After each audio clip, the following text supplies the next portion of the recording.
সুন্দর আচরণ মানুষকে বেশি জান্নাতে প্রবেশ করায়। আমরা অনেক সময় ইসলামের এই এসেন্সটা ধরতে পারি না। দেখবেন যে খুব নামাজি স্ত্রীর সাথে খারাপ আচরণ করে, খুব আল্লাহওয়ালা প্রতিবেশীর সাথে ঝগড়াঝাটি, আশেপাশের নেইবরের সাথে, কলিগের সাথে, বন্ধুদের সাথে যে ভালো আচরণ করতে হয়, গুড বিহেভিয়ার করতে হয়, এবং এটাই যে আমাকে সবচেয়ে বেশি জান্নাতে প্রবেশ করানোর মাধ্যম হতে পারে, এটা আমরা ভুলে যাই। প্রাণীদের প্রতি দয়া দেখানো এটা ছোটখাটো কোনো ব্যাপার নয়, এটাই আপনার জান্নাতের কারণ হতে পারে, এটাই আপনার জাহান্নামের কারণ হয়ে যেতে পারে। আল্লাহ রাসূল সাল্লাল্লাহু আলাইহি ওয়া আলিহি ওয়াসাল্লাম বলেন, যে ব্যক্তি অন্যকে দয়া দেখায় না, আল্লাহ তাআলা তার প্রতি দয়া দেখায়। এই দুনিয়াতে যারা আছে তোমরা তাদের প্রতি দয়া দেখাও, যিনি আকাশে আছেন তিনি তোমাদের প্রতি দয়া দেখাবেন।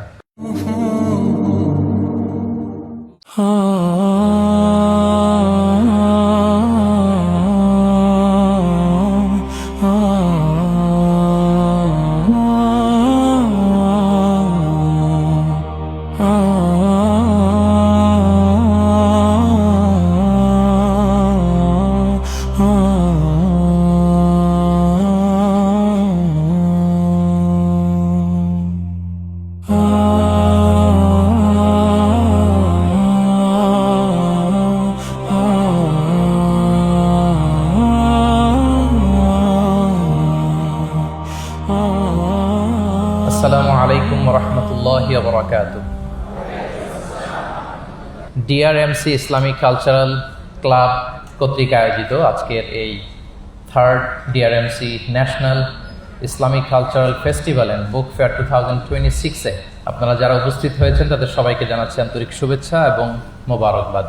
আমরা শুরুতে আল্লাহ রাব্বুল ইজ্জা ওয়াল জালালের দরবারে শুকরিয়া জ্ঞাপন করছি, যিনি আমাদেরকে আজকের এই চমৎকার এই অনন্য আয়োজনে একত্রিত হওয়ার সুযোগ করে দিয়েছেন। এই চমৎকার পরিবেশে আমরা সবাই পড়ছি কালিমাতে শুকর আলহামদুলিল্লাহ। আল্লাহ রাসূল সাল্লাল্লাহু আলাইহি ওয়া আলিহি ওয়াসাল্লামের প্রতি লাখো কোটি দুরুদ এবং সালাম প্রেরণ করে আমি আমার মূল আলোচনা শুরু করছি। আমাকে সুনির্ধারিত একটা টপিকে কিছু আলোকপাত করতে বলা হয়েছে। টপিকটা হচ্ছে দ্য এক্সাম্পলারি প্রফিটিক বিহেভিয়ার, অর্থাৎ আল্লাহ রাসূল সাল্লাল্লাহু আলাইহি ওয়া আলিহি ওয়াসাল্লামের অনুপম চরিত্র। ওনার আচরণ কেমন ছিল, আল্লাহ রাসূল সাল্লাল্লাহু আলাইহি সাল্লামের বিহেভিয়ার কেমন ছিল, উনি মানুষের সাথে কেমন করে মিশতেন, কিভাবে ইন্টারেক্ট করতেন, ডিলিং করতেন, এবং সেখান থেকে আমাদের প্রাত্যহিক জীবনে, আমাদের ডে টু ডে লাইফে আমরা আসলে কি শিখতে পারি, সেই বিষয়টা নিয়ে আমরা কিছু আলোকপাত করবো ইনশাআল্লাহ বিইذنিল্লাহ। আম্মা জান আয়েশা রাদিয়াল্লাহু তাআলা আনহাকে যখন জিজ্ঞেস করা হতো যে কাইফা কানা খুলুকু রাসূলিল্লাহ, হে আম্মা জান আমাদের প্রিয় নবীজির আচরণ কেমন ছিল, তিনি বলতেন কানা খুলুকুহু আল কোরআন।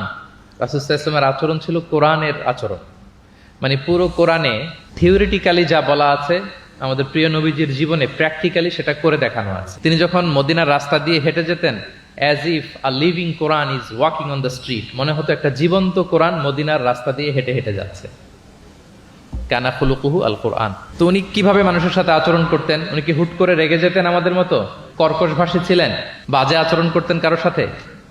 ওনার ব্যবহার দিয়ে, বিহেভিয়ার দিয়ে কখনো কারো মনে কষ্ট দিয়েছেন এমনটি কি আমরা কখনো কেউ শুনেছি? না, নেভার এভার।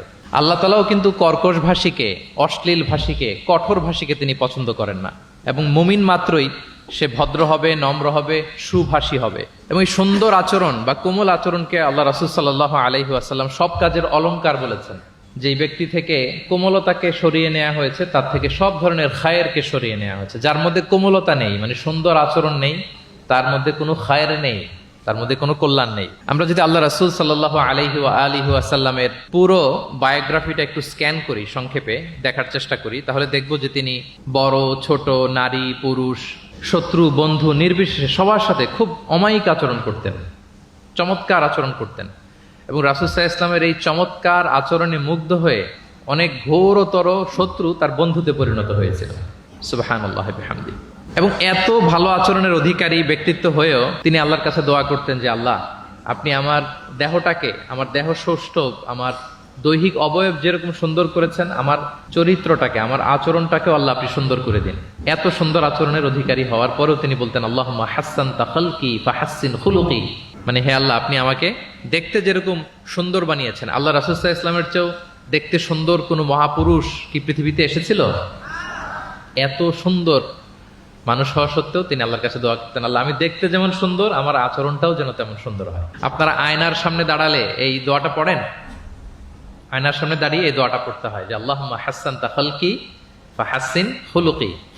আল্লাহ আমাকে দেখতে যেরকম সুন্দর বানিয়েছেন, আমার আচরণটাও আপনি সুন্দর করে দিন। এবং আল্লাহ রাসূল সাল্লাল্লাহু আলাইহি সাল্লাম তিনি ইরশাদ করেছেন, দুটি জিনিস মানুষকে সবচাইতে বেশি আল্লাহর জান্নাতে প্রবেশ করাবে। একটি হচ্ছে তাকওয়াল্লাহ, আল্লাহর ভয়, আর একটি হচ্ছে হুসনুল খুলুক, সুন্দর আচরণ। রিপিট, আমি আবারও বলছি, দুটি জিনিস মানুষকে সবচাইতে বেশি আল্লাহর জান্নাতে প্রবেশ করায়। একটি হচ্ছে আল্লাহর ভয়, তাকওয়াল্লাহ, আরেকটি হচ্ছে সুন্দর আচরণ, হুসনুল খুলুক। এখানে বলা হয়নি যে নামাজ মানুষকে বেশি জান্নাতে প্রবেশ করাবে, রোজা প্রবেশ করাবে, যাকাত করাবে, হজ করাবে, এমন কিছু বলা হয়েছে না। বরং সুন্দর আচরণ মানুষকে বেশি জান্নাতে প্রবেশ করায়। আমরা অনেক সময় ইসলামের এই এসেন্সটা ধরতে পারি না। দেখবেন যে খুব নামাজি কিন্তু খিটখিটে মেজাজের লোক, খুব নামাজি স্ত্রীর সাথে খারাপ আচরণ করে, খুব আল্লাহওয়ালা প্রতিবেশীর সাথে ঝগড়াঝাটি, খুব নামাজি মানুষ কলিগের সাথে সম্পর্ক ভালো নাই। এরকম লোক আমাদের সমাজে আছে না নাই বলেন? তার মানে ইসলামের যে ট্রু এসেন্স এটা ধরতে পারে নাই। আশেপাশের নেইবরের সাথে, কলিগের সাথে, বন্ধুদের সাথে, সহপাঠীদের সাথে যে ভালো আচরণ করতে হয়, গুড বিহেভিয়ার করতে হয়, এবং এটাই যে আমাকে সবচেয়ে বেশি জান্নাতে প্রবেশ করানোর মাধ্যম হতে পারে, এটা আমরা ভুলে যাই। প্রিয় বন্ধুরা, আমরা যেন এই ব্যাপারটাকে ছোট মনে না করি। সবচেয়ে বেশি জান্নাতে মানুষকে প্রবেশ করায় তাকওয়াল্লাহ, হুসনুল খুলুক, আল্লাহর ভয়, আরেকটা কি? সুন্দর আচরণ। অনেক ছোট ছোট বন্ধুদেরকে আমি দেখতে পাচ্ছি অডিয়েন্সের মধ্যে। আমরা আমাদের সহপাঠীদের সাথে, বন্ধুদের সাথে ভালো আচরণ করবো তো আজকে থেকে? হ্যাঁ, সাউন্ড খুব অল্প হয়েছে, আমি শুনি নাই, আরো জোরে করবো কিনা? ইনশাআল্লাহ আমরা ভালো আচরণ করব, এবং আমার সহপাঠীদের সাথে, বন্ধুদের সাথে ভালো আচরণ, এটাই আমাকে জান্নাতে প্রবেশ করাবে ইনশাআল্লাহ। বলি সবাই। একটা চমৎকার হাদিস দিয়ে আমার মূল আলোচনা শুরু করি। আল্লাহ রাসূল সাল্লাল্লাহু আলাইহি ওয়া আলিহি ওয়াসাল্লাম তিনি বলেন, আনা যাঈমুন বিবাইতিন ফি রাবাদিল জান্নাতি লিমান তারাকাল মিরাআ ওয়া ইন কানা মুহিক্কান।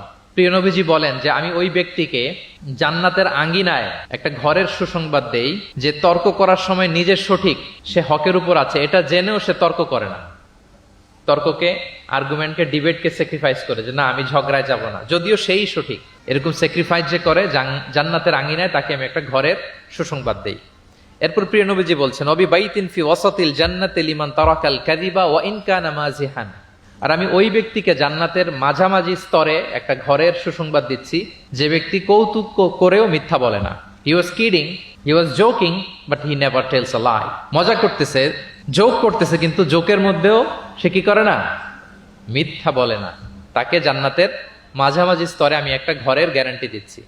এরপর আল্লাহ রাসূল সাল্লাল্লাহু আলাইহি ওয়াসাল্লাম বলতেছেন, ওয়াবি বাইতিন ফি আ'লাল জান্নাতি লিমান হাসানা খুলুকা। আর আমি এট দ্য ভেরি হাই, মানে পিক অফ দ্য প্যারাডাইস, জান্নাতের একেবারে সর্বোচ্চ স্তরে একটা বাসভবনের গ্যারান্টি ওই ব্যক্তিকে দেই যে অন্যের সাথে ভালো আচরণ করে।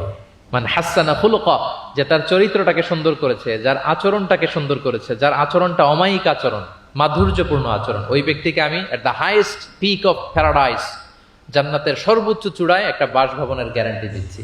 আল্লাহু আকবার।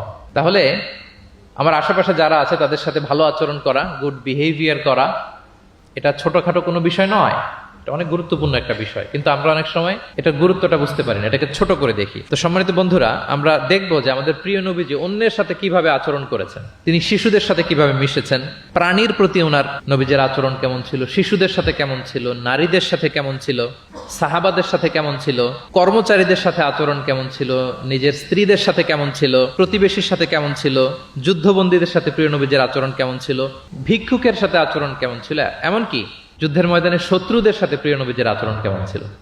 এই 10টি পয়েন্টে দ্য এক্সাম্পলারি প্রফেটিক বিহেভিয়ার এই শিরোনামে আমরা কিছু কথা আজকে শুনবার চেষ্টা করব। আমরা শুরুতে একটু দেখার চেষ্টা করি যে পশু, পাখি, প্রাণী, এই প্রাণী জগতের প্রতি প্রিয় নবীজির আচরণ কেমন ছিল। প্রিয় নবী যে প্রাণীদের প্রতি খুব দয়াদ্র ছিলেন, তার বায়োগ্রাফিতে, জীবনীতে এরকম অসংখ্য নজির পাওয়া যায়। কারণ আল্লাহ তাআলা তাকে রাহমাতাল লিল আলামিন, ওমা আরসালনাকা ইল্লা রাহমাতাল লিল আলামিন, I've sent you as a mercy for the entire universe। আল্লাহ বলছেন আমি গোটা বিশ্বের জন্য, সবার জন্য আপনাকে ব্লেসিংস এন্ড মার্সি করে প্রেরণ করেছি। He was a mercy for all, সবার জন্য তিনি রহমত হয়ে এসেছিলেন। মানুষের জন্য যেমনি রহমত, ম্যানকাইন্ড, জিনদের জন্য তিনি রহমত, জিনকাইন্ডের জন্য, ইভেন অ্যানিমালস, প্রাণীকুলের জন্য তিনি রহমত হয়ে এই পৃথিবীতে এসেছেন। মানুষের প্রতি তিনি যেমনি দয়া দেখিয়েছেন, প্রাণীদের প্রতিও দয়া দেখিয়েছেন। ছোট্ট একটা হাদিস দিয়ে শুরু করি। আমরা রাসূল সাল্লাল্লাহু আলাইহি ওয়াসাল্লামের এই এক্সাম্পলারি প্রফেটিক বিহেভিয়ার, এটা through the lens of seerah and through the lens of sunnah, সুন্নার পরতে পরতে, রাসূল সাল্লাল্লাহু আলাইহি ওয়াসাল্লামের সিরাতের পরতে পরতে আমরা দেখবার চেষ্টা করব যে তিনি কেমন আচরণ করতেন সবার সাথে। একবার তিনি একটা খেজুর বাগানে প্রবেশ করলেন মদিনাতে। তো প্রবেশ করার পর তিনি দেখতে পেলেন যে দূর থেকে একটা উট কান্না করে করে রাসূল সাল্লাল্লাহু আলাইহি ওয়াসাল্লামের কাছে ছুটে আসছে। একটা উট কান্না করে আসতেছে। রাসূল সাল্লাল্লাহু আলাইহি ওয়াসাল্লামের দেখে অত্যন্ত দয়া হলো, মায়া হলো যে উটটা কেন কান্না করতেছে, এত এত বেশি কেন কান্না করতেছে। আল্লাহ রাসূল সাল্লাল্লাহু আলাইহি ওয়াসাল্লাম তিনি মমতা ভরে ওনার হাত দিয়ে উটের মাথায় আদর করতে আরম্ভ করলেন। প্রিয় নবীজির এই মমতা মাখা হাত বোলানো পেয়ে উটের কান্না বন্ধ হলো এবং রাসূল সাল্লাল্লাহু আলাইহি ওয়াসাল্লামের কানে কি কি যেন বললো উট, এটা অন্যরা বুঝতে পারছে না। তো এরপর রাসূল সাল্লাল্লাহু আলাইহি ওয়াসাল্লাম খুঁজতে আরম্ভ করলেন যে উটের মালিক কে। একজন আনসারী যুবক সাহাবী আসলো। তখন রাসূল সাল্লাল্লাহু আলাইহি ওয়াসাল্লাম বললো যে তোমার এই উট আমার কাছে তোমার ব্যাপারে নালিশ করেছে যে তুমি একে ক্ষুধার্ত রাখো কিন্তু একে দিয়ে অনেক কাজ করাও। তুমি কি এই বোবা, এই নিরীহ প্রাণীটার ব্যাপারে আল্লাহকে ভয় করো না? কিয়ামতের দিন এটাই তোমার জাহান্নামের কারণ হয়ে যেতে পারে। খবরদার, এই নিরীহ প্রাণীটার ব্যাপারে তুমি আল্লাহকে ভয় করো। দেখেন, প্রিয় নবীজি ওটের মাথায় হাত বুলিয়ে ওটের কান্না বন্ধ করেছিলেন এবং ওটের মালিককে ওসিয়ত করেছেন যে খবরদার, প্রাণীর প্রতি কখনো এরকম রূঢ় কঠিন আচরণ করা যাবে না, তাদের প্রতি রহম দিল হইতে হবে। এভাবে আপনি সিরাতের পরতে পরতে অনেক ঘটনা পাবেন। আজকের সংক্ষিপ্ত পরিসরে এত এত রেফারেন্স হয়তো আমার উল্লেখ করা সম্ভব হবে না এবং অ্যারাবিক টেক্সটগুলো বলে বলে অর্থ করে শোনানো অনেক সময় লেগে যাবে। আমি শুধু মূল কথাগুলো, বুলেট পয়েন্টসগুলো আপনাদের সাথে শেয়ার করবার চেষ্টা করবো ইনশাআল্লাহ বিইذনিল্লাহ। এই যে প্রাণীর প্রতি দয়া, ইসলামের একটা মূলনীতি হচ্ছে মুমিনের জীবনের প্রতিটি কাজে ইহসানের পরশ থাকতে হবে। আল্লাহ তাআলা আমাদের সব কাজে ইহসানকে আবশ্যক করেছেন। আল্লাহ রাসূল সাল্লাল্লাহু আলাইহি সাল্লাম বলেছেন যে ফাইদা কাতালতুম ফাআহসিনুল কিতলা, কাউকে হত্যা করতে হলেও ইহসানের সাথে হত্যা করতে হবে। ধরুন যে অপরাধের কারণে আদালত কর্তৃক সাব্যস্ত হলো যে একজন মৃত্যুদণ্ড প্রাপ্ত আসামি, তো তাই বলে কি আপনি যা ইচ্ছা তার সাথে করতে পারবেন? তার নাক কেটে ফেলা, কান কেটে ফেলা, তার অঙ্গহানি করা, এলোপাথারি ছুরিকাঘাত করা করতে পারবেন না। ইদা কাতালতুম ফাআহসিনুল কিতলা, এটাও ইহসানের সাথে করতে হবে। দেখেন, হত্যার মতো একটা কাজ ইহসানের সাথে করতে হবে। ওয়া ইদা যাবাহতুম ফাআহসিনুয যাবহা, প্রিয় নবীজি বলেন তোমরা যখন জবেই করবে, কুরবানি করবে, এখানেও ইহসানের সাথে করবে। আল্লাহু আকবার। করতেছি জবাই, করতেছি কি বলেন সবাই আমার সাথে, করতেছি কি জবাই।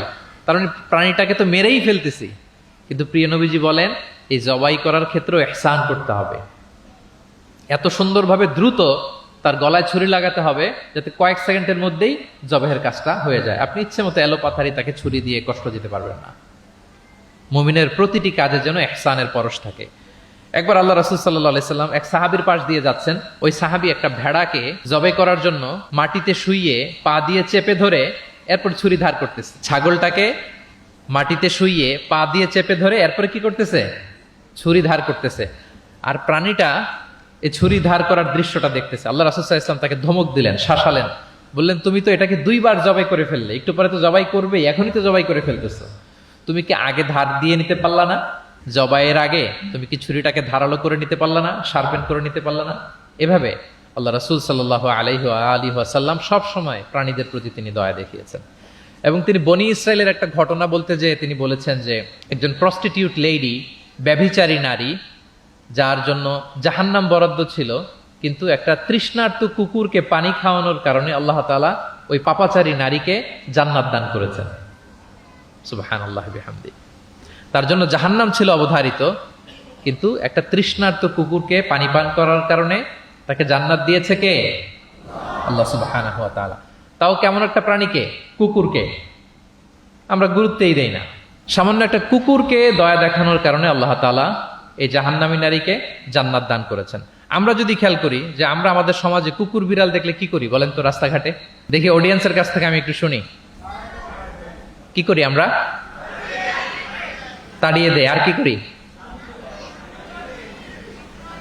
ঢিল ছুরি। আর কেউ কেউ খাবার দেয়। মাশাআল্লাহ, এই তো, এটাই তো প্রিয় নবীজির সুন্নাহ, আমরা খাবার দিব। এক্স্যাক্টলি। কিন্তু আমি জানি না কেন যেন বাংলাদেশে কুকুর দেখলে, বিড়াল দেখলে কি করে? তাড়ায় দেয়, ঢিল ছোড়ে, লাথি মারে, এরকম করে না অনেক সময়? অপ্রয়োজনে, কোনো প্রয়োজন নেই এটা করে। এবং সবচেয়ে মজার ব্যাপার হচ্ছে মাঝে মাঝে দেখা যায় যে জোড়া লাগা কুকুর যদি দেখা যায়, যে একসাথে দুটো কুকুর, তাদের প্রজননের কারণে তাদের একটা বিশেষ ঋতুতে বিশেষ সময়ে তাদেরকে এটা করতে হয়, এক অদ্ভুত কারণে মানুষ মানে ক্ষিপ্ত হয়ে ওঠে তাদের প্রতি। কিন্তু আমাদের তো মানবিক হওয়া উচিত ছিল, আশরাফুল মাখলুকাত বলে আমরা নিজেদেরকে দাবি করি। আমাদের কি করা উচিত ছিল? ইগনোর করা উচিত ছিল, let them do there job, overlook করার দরকার ছিল। কিন্তু কোনো এক অদৃশ্য কারণে আমরা এরকম দৃশ্য দেখলে হিংস্র হয়ে উঠি, লাঠি দিয়ে মারি, ওখানে মানুষ জড়ো হই। কিন্তু তাদের একটা সফল প্রজননের জন্য, বংশবিস্তারের জন্য এটা প্রয়োজন। তো আমরা যেন এই কাজটা না করি, এরকম নির্মম যেন আমরা কখনো না হই। কারণ প্রাণীদের প্রতি দয়া দেখানো এটা ছোটখাটো কোনো ব্যাপার নয়, এটাই আপনার জান্নাতের কারণ হতে পারে, এটাই আপনার জাহান্নামের কারণ হয়ে যেতে পারে। আল্লাহ রাসূল সাল্লাল্লাহু আলাইহি ওয়া আলিহি ওয়াসাল্লাম বলেন, মান লা ইয়ারহাম লা ইউরহাম। যে ব্যক্তি অন্যকে দয়া দেখায় না, আল্লাহ তাআলা তার প্রতি দয়া দেখায় না। ইরহাম মান ফিল আরদ ইয়ারহামুকুম মান ফিস সামা। এই দুনিয়াতে যারা আছে তোমরা তাদের প্রতি দয়া দেখাও, যিনি আকাশে আছেন তিনি তোমাদের প্রতি দয়া দেখাবেন। তাহলে এই জমিনে কি শুধু আমরাই থাকি নাকি? না পশু পাখি প্রাণী এগুলোও থাকে? এদের প্রতিও যদি আমরা দয়াদ্র হই, মমতা দেখাই, করুণা দেখাই, আমাদের প্রতিও দয়া দেখাবে কে? এবার আওয়াজ করে বলুন তো, আমরা আল্লাহর দয়া পেতে চাই কি চাই না? সবাই চাই। তাহলে প্রাণীদের প্রতি কখনো আমরা যেন নির্মম না হই, অমানবিক না হই, আমরা যেন মানবিক হই। আমরা অনেক উন্নত দেশে দেখি যে হাইওয়েতে একটা সাপ যাচ্ছে, এই সাপ দেখে একটা গাড়ি থেমে গিয়েছে, স্টপ, তার পেছনে পেছনে শত শত গাড়ি স্টপ। তারা বন বিভাগকে নক দেয়, স্থানীয় পুলিশকে ফোন দেয়, তারা এসে সাপটাকে উদ্ধার করে এরপরে গাড়িগুলো চলতে শুরু করে। একটা ভিডিও ক্লিপস আমি এমনও দেখেছি, একটা হাঁস তার বাচ্চাগুলোকে নিয়ে হাইওয়ে পার হচ্ছে, হাঁস তো খুব আস্তে আস্তে হাঁটে, একেবারে পিপিলিকার মতো একটু একটু করে হাঁসের বাচ্চাগুলো যাচ্ছে, শত শত গাড়ি at the middle of the highway stop. আল্লাহু আকবার। কিন্তু বাংলাদেশে দেখবেন যে রাস্তা দিয়ে সাপ যায় না, কুকুর যায় না, বিড়াল যায়, কোনো কেয়ার নাই, একেবারে ড্যাম কেয়ার। যে প্রাণীদের প্রতি দয়া দেখায় না, আল্লাহ তাআলা তার প্রতি দয়া দেখান না। তাহলে প্রিয় নবীজি প্রাণীদের প্রতি কতটা দয়াদ্র ছিলেন, মমতাময় ছিলেন, এটা সবার কাছে ক্লিয়ার? ওকে, মাশাআল্লাহ। লেটস মুভ অন, আমরা সামনের দিকে আগাই। এবার আমরা একটু করে জানার চেষ্টা করি যে শিশুদের সাথে প্রিয় নবীজির আচরণ কেমন ছিল। আমরা সিরাতে এবং হাদিসের দিকে যদি তাকাই তাহলে দেখব প্রিয় নবীজি শিশুদেরকে তাহনিক করে দিতেন। তাহনিক, তাহনিক শব্দটির সাথে কি আপনারা পরিচিত? নাম শুনেছেন? তাহনিক হচ্ছে কোন স্কলারের কাছে দোয়ার জন্য নবজাতক শিশুকে নিয়ে যাওয়া, সে স্কলার খেজুর খেয়ে তার মুখের লালা মিশ্রিত খেজুরের রস দোয়া হিসেবে নবজাতক শিশুর মুখে দিয়ে দিবে, এটাকে বলে তাহনিক। এটাকে কি বলে? আমি করেছি অনেক জায়গায়, অনেক মা বাবা তাদের সন্তানদেরকে নিয়ে এসেছে খেজুর নিয়ে, তা আমরা বিশ্বনবীর সুন্নাহ হিসেবে এটা করে দিয়েছি। আল্লাহ রাসূল সাল্লাল্লাহু আলাইহি সাল্লামের কাছে তাহনিক করতে সাহাবারা আসতো, তিনি শিশুদেরকে পরম মমতায় তাহনিক করে দিতেন। মদিনাতে যখন সাহাবারা আসলো, তাদের কারো ঘরে কোনো সন্তান জন্মাচ্ছিল না। আল্লাহ রাসূল সাল্লাল্লাহু আলাইহি সাল্লামের শ্যালিকা আবু বকর রাদিয়াল্লাহু তাআলা আনহুর কন্যা আয়েশা রাদিয়াল্লাহু তাআলা আনহার বড় বোন আসমা বিনতে আবি বকর, তিনি প্রেগনেন্ট অবস্থায় মক্কা থেকে মদিনায় হিজরত করলেন এবং কোবাতে আসার পরপরই উনি বাচ্চা ডেলিভারি করলেন, পুত্র সন্তান। ওনার ঘর আলোকিত করে জন্ম নিল আব্দুল্লাহ ইবনে জুবাইর। মদিনায় আনন্দের হিল্লোল বয়ে গেল, কারণ ইহুদিরা বলছিল এই যে মুসলমানদের ঘরে কোনো সন্তান হয় না, সন্তান হয় না। কিন্তু যখনই আসমা বেবি ডেলিভারি করলেন, মুসলমানদের মধ্যে আনন্দের বন্যা। তো ওনার সন্তান আব্দুল্লাহ ইবনে জুবাইরকে সাথে নিয়ে কোলে করে নিয়ে তিনি প্রিয় নবীজের কাছে আসলেন, এসে বললেন, ইয়া রাসূলুল্লাহ, আপনি আমার সন্তানের জন্য দোয়া করে দিন। আল্লাহ রাসূল সাল্লাল্লাহু আলাইহি ওয়াসাল্লাম একটা খেজুর নিয়ে, খেজুর চিবিয়ে ওনার লালা মোবারক মিশ্রিত বরকতময় লালা নিয়ে, খেজুরের রস নিয়ে আব্দুল্লাহ ইবনে জুবাইরের মুখের মধ্যে দিয়ে দিয়েছেন। ও এজন্য আসমা বিনতে আবু বকর সবসময় গর্ব করে বলতেন যে আমার কলিজার টুকরা সন্তান আব্দুল্লাহর পাকস্থলীতে সর্বপ্রথম পৌঁছেছে প্রিয় নবীর লালা মিশ্রিত খেজুরের রস। সুবহানাল্লাহ ওয়া বিহামদিহি। আল্লাহ রাসূল সাল্লাল্লাহু আলাইহি ওয়াসাল্লাম এরকম তাহনিক করতেন। আপনারাও সুযোগ হলে আপনাদের স্থানীয় যে স্কলাররা আছেন, ভালো স্কলার, আল্লাহওয়ালা মানুষ, তাদের কাছে সন্তানদেরকে নিয়ে তাহনিক করাবেন। প্রিয় নবীজি তাহনিক করতেন। শিশু সন্তানদেরকে তিনি কোলে নিতেন, হাদিসে এসছে অনেক বাচ্চাকে তিনি কোলে নিয়েছেন এবং ওই বাচ্চা আল্লাহর হাবিব সাল্লাল্লাহু আলাইহি সাল্লামের জামার মধ্যে প্রস্রাব করে দিয়েছে, এটাও হাদিসে এসেছে। এরকম ইনসিডেন্টও ঘটেছে। তিনি বাচ্চাদেরকে আগে সালাম দিতেন। কি করতেন? আমরা দেই, এই যে ছোট বাচ্চারা বলতেছে না, তো ওদের পক্ষে গেছে কথা। এই জন্য কি তোমাদের আব্বু আম্মু তোমাদেরকে আগে সালাম দেয় না? দেয় নাকি দেয় না? তাহলে আমরা আগে সালাম দিব বাচ্চাদের। আমাদের সালাম দেয়া দেখেই তারাও সালামের ব্যাপারে আস্তে আস্তে অভ্যস্ত হবে। প্রিয় নবীজি বাচ্চাদের আগে সালাম দিতেন, গালে হাত বুলিয়ে দিতেন, মাথায় হাত বুলিয়ে দিতেন। হাদিসে এসছে। জাবির ইবনে সামুরা একজন সাহাবী, তিনি ওনার শৈশবকালের স্মৃতিচারণ করছেন।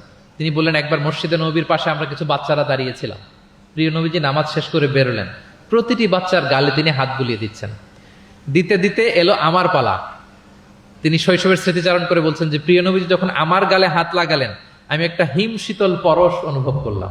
এবং তিনি বললেন যে মদিনার বাজারে যখন আতরওয়ালারা আসতো, আতরের যে প্যাকেট বা লাগেজ উনি যখন খুললে একটা চমৎকার স্মেল আসতো, প্রিয় নবীজির হাত থেকে আমরা ওইরকম একটা সুগন্ধির গন্ধ পেলাম। আল্লাহু আকবার। তাহলে বাচ্চাদের দেখলে তিনি মাথায় এবং গালে হাত বুলিয়ে দিতেন।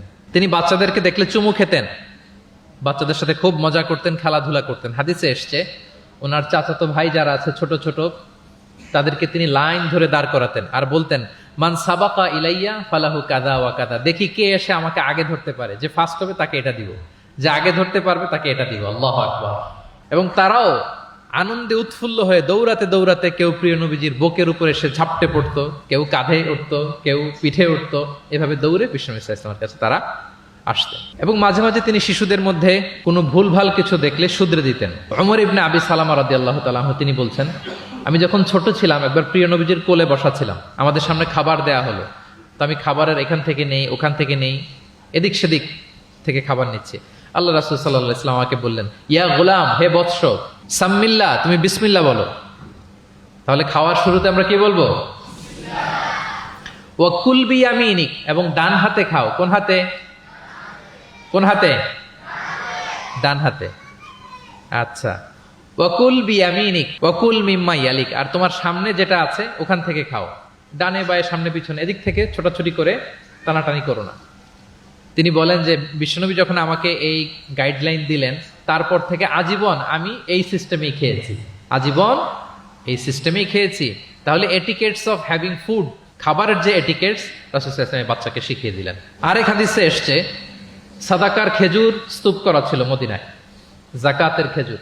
হঠাৎ ওনার নাতি, আল্লাহ রাসূল সাল্লাল্লাহু আলাইহি ওয়াসাল্লামের নাতি হাসান রাদিয়াল্লাহু তাআলা আনহু যাকাতের খেজুর একটা নিয়ে খাওয়া শুরু করলেন। ছোট মানুষ, কোনটা যাকাতের খেজুর আর কোনটা খাওয়া যাবে এটা তো উনি বুঝতেন না। ছোট্ট মানুষ যাকাতের খেজুর খাওয়া শুরু করলেন। দূর থেকে প্রিয় নবীজি দেখে দৌড়ে গেলেন, দৌড়ে মুখ থেকে টেনে খেজুরটা বের করলেন। হাদিসে এসেছে প্রিয় নবীজি বলতে আরম্ভ করলেন, ইরমি বিহা কিখ কিখ। এটা একটা আরবিক এক্সপ্রেশন। কিখ কিখ মানে আমরা বাংলায় যেটা বলি ওয়াক, থু থু, থু মেরে ফেলে দাও। হাসান রাদিয়াল্লাহু তাআলা আনহু তিনি বললেন যে না না ভাই, থু মেরে ফেলে দাও। আল্লাহ তাআলা, তুমি কি জানো না, আন্না লা নাআকুলু সাদাকা, আমরা হাশিমি খানদান, আমরা কখনো সাদাকার কিছু খেতে পারবো না। আল্লাহু আকবার। তাহলে দ্য কনসেপ্ট অফ হালাল এন্ড হারাম ছোটবেলা থেকে তিনি শিখাই দিলেন নাতিকে। এভাবে শিশুদেরকে আদর করতেন, ভালোবাসা দিতেন, মায়া মমতায় জড়িয়ে রাখতেন এবং ভুল করলে পরম মমতায় শুধরে দিতেন। তাহলে শিশুদের সাথে প্রিয় নবীজির কেমন আচরণ আমরা বুঝতে পারছি। তিনি শিশুদের প্রতি কতটা কনসিডারেট ছিলেন, কতটা তিনি কনসিডারেট ছিলেন আমরা একটা ছোট্ট হাদিস থেকে শুনি। একবার তিনি কোন এক নামাজে দীর্ঘ লম্বা সিজদা করে দিলেন, দীর্ঘ লম্বা, এত লম্বা সিজদা কখনো তিনি করেন না। নামাজ শেষে সাহাবারা জিজ্ঞেস করলেন, ইয়া রাসূলুল্লাহ, আপনি কি সিজদার মধ্যে অসুস্থ হয়ে গেলেন নাকি, অথবা কোরআনের আয়াত নাজিল হলো নাকি? এত দীর্ঘ সিজদা তো ফরজ নামাজে কখনো করতে দেখি না। রাসূল সাল্লাল্লাহু আলাইহি ওয়াসাল্লাম বললেন, কুল্লু যালিকা লাম ইয়াকুন, না একটাও না, ওহিও নাজিল হয়নি, অসুস্থও হয়নি। এবং আমি যখন সিজদায় ছিলাম, আমার নাতি খেলতে খেলতে আমার কাঁধের উপরে চড়ে বসেছে। এখন আমি যদি সিজদা থেকে মাথা উঠাই, তার খেলা তো ইন্টারাপ্ট হয়ে যাবে। এজন্য যতক্ষণ সে মাথার উপরে পিঠের উপরে বসে বসে খেলছিল, আমি সিজদায় লুটিয়ে পড়ে সিজদাটাকে লম্বা করে দিয়েছি। সূক্ষ্ম বিবেচনা বোধ ছিল প্রিয় নবীজির, এবং শিশুদের প্রতি তিনি কতটা কনসিডারেট ছিলেন, এটা ছিল প্রিয় নবীজির শিশুদের সাথে আচরণ। তাহলে প্রাণীদের সাথে তিনি কেমন ছিলেন আমরা জানলাম, শিশুদের সাথে কেমন ছিলেন আমরা জানলাম। এবার আমরা দেখি যে নারীদের সাথে প্রিয় নবীজির আচরণ কেমন ছিল। তিনি নারীদেরকে অত্যন্ত সম্মান করতেন। কি করতেন? সম্মান। তিনি বলতেন, আদ দুনিয়া কুল্লুহা মাতা ওয়া খায়রু মাতা'আদ দুনিয়া আল মারআ সালিহা। পৃথিবীর সবকিছু যা দেখা যায় সব সম্পদ, কিন্তু এর মধ্যে সবচেয়ে দামি সম্পদ হচ্ছে নেককার নারী। কারণ তাদের পেট থেকে পৃথিবীর সব ভালো মানুষ, মহাপুরুষরা এসেছে, আল্লাহর ওয়ালিরা এসেছে, নবীরা এসেছে। নবীরা কাদের পেট থেকে এসেছে বলেন? নবীরা মায়েদের পেট থেকে এসেছে না? এবং তিনি বলতেন, খায়রুকুম খায়রুকুম লি আহলিহি ওয়া আনা খায়রুকুম লি আহলি। তোমাদের মধ্যে সে সবচেয়ে সেরা যে তার পরিবারের কাছে সেরা, মানে স্ত্রীর কাছে সেরা, আর আমি আমার স্ত্রীর কাছে সেরা। প্রিয় নবীজি বলতেন। আল্লাহু আকবার। একবার একদল নারী এবং শিশুকে বিয়ের অনুষ্ঠান থেকে ফেরার পথে তাদেরকে দেখে প্রিয় নবীজি বললেন, তোমরা আমার কাছে সর্বাধিক প্রিয়। নারীদেরকে তিনি অত্যন্ত পছন্দ করতেন এবং সম্মান করতেন, এবং নারীদের সাথে ভালো আচরণ করার ব্যাপারে তিনি আমাদেরকে আদেশ করেছেন। তিনি বলেছেন, ফাস্তাউসু বিন-নিসাই খায়রা, খবরদার নারীদের সাথে রূঢ় আচরণ করো না, খারাপ আচরণ করো না, তাদের সাথে ভালো আচরণ করো। পুরুষদেরকে যেমনি ওটের উপর চড়িয়ে ওট টেনে হিচড়ে নিয়ে যাওয়া হয়, নারীদেরকে যেন এমনি না নেওয়া হয়। তিনি একবার বলছিলেন যে, খবরদার সাওকাকা বিল কাওয়ারির রিফকান বিল কাওয়ারির, মানে নারীদেরকে যখন ওটে চড়িয়ে হাওদাজে চড়িয়ে তোমরা টানো, ওহে সাহাবারা তাড়াহুড়ো করো না, ধীরস্থির ভাবে করো। অর্থাৎ তিনি বুঝাতে চাইলেন, কাওয়ারির মানে হচ্ছে কাচের তৈরি তৈজসপত্র বা বাসনপত্র। আমাদের ঘরে যে কাচের প্লেট, চামচ, গ্লাস আছে, এগুলো যদি সাবান দিয়ে আমাদের ধুইতে হয়, ক্লিন করতে হয়, আমরা কি করি? খুব সাবধানে এটাকে ধরি, রাখি, ক্লিন করি, তাই না? এটাকে খুব সফটলি ডিল করতে হয়। রাসূল সাল্লাল্লাহু আলাইহি ওয়াসাল্লাম সেটাই বললেন, নারীদেরকে কাচের সাথে তুলনা করে বললেন তাদের সাথে এরকম কোমল আচরণ করতে হবে। এবং তিনি বলেছেন, দুনিয়ার প্রতিটি মায়ের পায়ের নিচে আছে তার সন্তানের বেহেশত। সুবহানাল্লাহ। এবং সন্তান জন্ম দিতে যে কোন নারী যদি ইন্তেকাল করে, প্রিয় নবীজি বলেন, ওই নারীকে আল্লাহ তাআলা কিয়ামতের দিন শহীদদের কাতারে দাঁড় করিয়ে দিবেন। আল্লাহ তাআলা যাকে একটি কন্যা দিয়েছেন তার জন্য একটি জান্নাত, দুইটি কন্যা দুইটি জান্নাত, যতগুলো কন্যা ততগুলো জাহান্নামের দরজা ব্লকেজ হয়ে যাবে। সুবহানাল্লাহ। এভাবে তিনি নারীদের সাথে আচরণ করেছেন। নারীরা মদিনার সমাজে প্রিয় নবীজির পেছনে সালাতে অংশগ্রহণ করত। প্রিয় নবীজির পেছনেই তারা সালাতে অংশগ্রহণ করতো। এখনো আপনারা মদিনাতে বা মক্কাতে গেলে দেখবেন যে পুরুষদের পাশাপাশি নারীরাও সেখানে সালাতে অংশগ্রহণ করে। প্রিয় নবীজিকে ডিরেক্টলি তারা প্রশ্ন করতেন, কিউএস সেশনে অংশগ্রহণ করতেন, কোশ্চেনিং আনসারিং সেশন। নারীদের মধ্যে থেকে দাঁড়িয়েও তারা প্রশ্ন শুরু করে দিতেন। রাসূল সাল্লাল্লাহু আলাইহি ওয়াসাল্লামের সাথে সফরে অংশগ্রহণ করতেন। এভাবে প্রিয় নবীজি নারীদেরকে একটা মর্যাদার আসনে রেখেছেন, তাদের সাথে এইভাবে তিনি ডিল করতেন। এবার আমরা একটু জানার চেষ্টা করি যে সাহাবাদের সাথে প্রিয় নবীজির আচরণ কেমন ছিল, মানে যারা ছিল প্রিয় নবীজির সাথী তাদের সাথে আচরণ কেমন ছিল। আমরা জানি যে সাহাবারা হচ্ছে প্রিয় নবীজির হাতে গড়া ছাত্র, হাতে গড়া টিম। নবীজির সুখে দুঃখে সবসময় তারা থাকতো এবং প্রিয় নবীজিকে আগলে রাখতো। প্রিয় নবীজির একম্পেনি তারা কখনো মিস করতে চাইতো না। এমনকি কখনো কখনো কোনো সাহাবার ক্ষুধা লাগলে তারা প্রিয় নবীজির কাছে এসে বসে থাকতো। তারা বলতো যে প্রিয় নবীজির চেহারার দিকে তাকিয়ে থাকলে আমাদের ক্ষুধা মিটে যেত। নবীজির নুরানি চেহারার দিকে তাকিয়ে থাকলে কি হতো? পেটের ক্ষুধা চলে যেত। যে আয়াত দিয়ে আমি শুরু করেছিলাম, ফাবিমা রাহমাতিম মিনাল্লাহি লিনতা লাহুম ওয়ালাউ কুনতা ফাদদান গালিযাল কলবি লানফাদ্দু মিন হাওলিক। নবী হে, আল্লাহর রহমতে আপনি কোমল হৃদয়ের অধিকারী হয়েছেন, এজন্য সবাই আপনাকে ঘিরে থাকতে চায়, আপনার পাশে থাকতে চায়। আপনি যদি কর্কশ ভাষী হতেন, কঠোর আচরণের অধিকারী হতেন, তাহলে এখন যেমনি আপনার সাহাবারা আপনাকে ঘিরে রাখে, সব সময় আপনার পাশে থাকতে চায়, তারা এমনটি আপনাকে ঘিরে রাখতো না। এবং আল্লাহ রাসূল সাল্লাল্লাহু আলাইহি ওয়াসাল্লামের চেহারায় সবসময় একটা স্মাইলিং ফেস থাকতো, অলওয়েজ স্মাইল। তিনি বলতেন, তাবাসসুমুকা ফি ওয়াজহি আখিকা সাদাকা, your smile to your brother it's a charity. তুমি তোমার ভাইয়ের দিকে তাকিয়ে যে মুচকি হাসি দাও, এতেও আল্লাহ তাআলা তোমার আমলনামায় সাদাকা দেওয়ার সওয়াব দিয়ে দেন। আপনারা মুচকি হাসেন তো? কি মুচকি হাসেন? হ্যাঁ, মুচকি হাসবেন। মুচকি হাসতে পয়সা লাগে না, লাগে? মুচকি হাসবেন। মুচকি হাসলে এটা সাদাকা দেওয়ার সমান সওয়াব। অলওয়েজ একটা স্মাইলি ফেসে থাকতেন প্রিয় নবীজি। ওনার চেহারা দেখলেই মানুষের মন ভালো হয়ে যেত। আল্লাহু আকবার। সাহাবাদের সাথে ওনার আচরণ কেমন ছিল, ডিলিংস কেমন ছিল? এক নম্বরে তিনি খুব কোমল আচরণ করতেন সাহাবাদের সাথে। কেউ যখন প্রিয় নবীজির সাথে কথা বলতো, ওই লোক কথা বলার সময় চোখ না ফেরালে প্রিয় নবীজি কখনো তার থেকে চেহারা ফেরাতেন না। মুসাফা করার সময় যিনি প্রিয় নবীজির সাথে মুসাফা করেছেন, ওই লোক হাত টেনে না নিলে প্রিয় নবীজি কখনো হাত টেনে নিতেন না। সুবহানাল্লাহ, হোয়াট এ হাম্বল পার্সোনালিটি। তিনি সাহাবাদের প্রতি এতটাই কোমল ছিলেন, একটা ছোট্ট হাদিস থেকে আমরা একটু বোঝার চেষ্টা করি। তিনি সাহাবাদের নিয়ে বসা ছিলেন, এক বেদুইন এসে মসজিদে নববীতে 2 রাকাত নামাজ পড়লো। 2 রাকাত নামাজ পড়েই বিষ্ণু ইসা ইসলামের কাছেও আসে না, সালামও দেয় না, কারণ বেদুইন তো সভ্যতার কোনো অ্যাটিকেটস, কোনো ছোঁয়া তার মধ্যে লাগেনি। সে নামাজ পড়ে আল্লাহর কাছে দোয়া করতেছে, এবং দোয়া কিরকম দেখেন, সে দোয়া বলতেছে আল্লাহুম্মা আরহামনি ওয়া মুহাম্মাদা ওয়ালা তারহাম মা'ানা আহাদা, মানে আল্লাহ তুমি আমারে রহম করো আর মুহাম্মদ সাল্লাল্লাহু আলাইহি ওয়াসাল্লামকে রহম করো, আমাদের দুজনের সাথে আর কাউরে রহম করো না তুমি। বেদুইন, তার মধ্যে এটিকেটস অফ দোয়া, দোয়ার যে একটা আদব আছে এটা তার জানা নাই। সে বলে আল্লাহ আমাকে মাফ করো, মুহাম্মদ সাল্লাল্লাহু আলাইহি ওয়াসাল্লামকে মাফ করো, আর কাউকে না। তো দূর থেকে রাসূল সাল্লাল্লাহু আলাইহি ওয়াসাল্লাম দেখে হেসে বললেন, হায়রে, একটা প্রশস্ত ব্যাপারকে সে সংকীর্ণ বানায় ফেললো। কারণ আল্লাহর দরবারে কি রহমের কোনো কমতি আছে? সবাই বলুন তো আওয়াজ করে, আল্লাহর দরবারে রহমতের কোনো কমতি ঘাটতি আছে? কোনো কমতি নাই, কোনো ঘাটতি নাই। তো সে তো দোয়াতে আমাদের সবাইকে ইনক্লুড করলেও পারতো। যাই হোক, নামাজ পড়ে দোয়া করে এবার মসজিদে নববীর মাঝখানে পেশাব করতে আরম্ভ করলো। কোথায়? মসজিদের মাঝখানে। সাহাবার তো রেগে মেগে আগুন, তাকে ধরতে যাবে, মারতে যাবে। রাসূল সাল্লাল্লাহু আলাইহি ওয়াসাল্লাম বললেন দাউ, রাখো, বোঝান আলোকটা করতে দাও, করে ফেললো। এবার প্রিয় নবীজি বললেন হারিকু আলা বাউলিহি সাজলান মিন মা। মসজিদে, তখনকার মসজিদে নববী তো বালুর ফ্লোর ছিল, জানেন আপনারা? আমাদের এখনকার মসজিদ তো এই যে এরকম পাকা টাইলস করা, কার্পেটিং, আরো কত কি, কিন্তু তখনকার মসজিদে নববী ছিল কিসের? ফ্লোরটা বালুর। তো রাসূল সাল্লাল্লাহু আলাইহি ওয়াসাল্লাম বললেন যে বালুর মধ্যে যেহেতু পেশাব করে দিয়েছে, 1 বালতি পানি ঢেলে দাও। 1 বালতি পানি ঢেলে দেয়া হলো। আর সাহাবাদেরকে তিনি শান্ত হতে বললেন যে থামো, তার প্রতি আগ্রাসী হয়েও না, কারণ ফাইন্নামা বুইসতুম মুয়াসসিরিন, তোমরা সহজপন্থী হয়ে প্রেরিত হয়েছো, ওয়ালাম তুবআসু মুআসসিরিন, তোমরা কট্টরপন্থী হয়ে প্রেরিত হও নাই। আল্লাহু আকবার। তিনি বুঝালেন যে এই উম্মাত হবে সহজপন্থী, কট্টরপন্থী নয়। যে কোনো জিনিসকে খুব সিম্পলি ডিল করতে হবে। এবার তিনি ওই বেদুনকে ডেকে পাঠালেন, বললেন আচ্ছা, তুমি যে মসজিদের ভিতরে তোমার উট ঢুকালে এবং মাঝখানে পেশাব করে দিলে, তুমি কি জানো এটা এই কমিউনিটির ইবাদতগাহ, এই মদিনার সোসাইটির এটা একটা মসজিদ। আমরা এখানে নামাজ পড়ি, আল্লাহর জিকির করি, এখানে কোরআন তেলাওয়াত করি, এই জায়গায় বসে তোমার পেশাব করা কি ঠিক হলো? প্রিয় নবীজি যখন ভালোবেসে তাকে কাছে ডেকে বুঝালেন, সে মাথা নিচু করে এবার কাচুমাচু করতে আরম্ভ করলো। সে লজ্জিত হয়ে প্রিয় নবীজির কাছে ক্ষমা চাইবে। সুবহানাল্লাহ বিহামদিহি।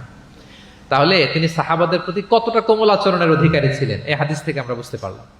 তিনি সাহাবাদের জন্য দোয়া করতেন, প্রাণ ভরে দোয়া করতেন।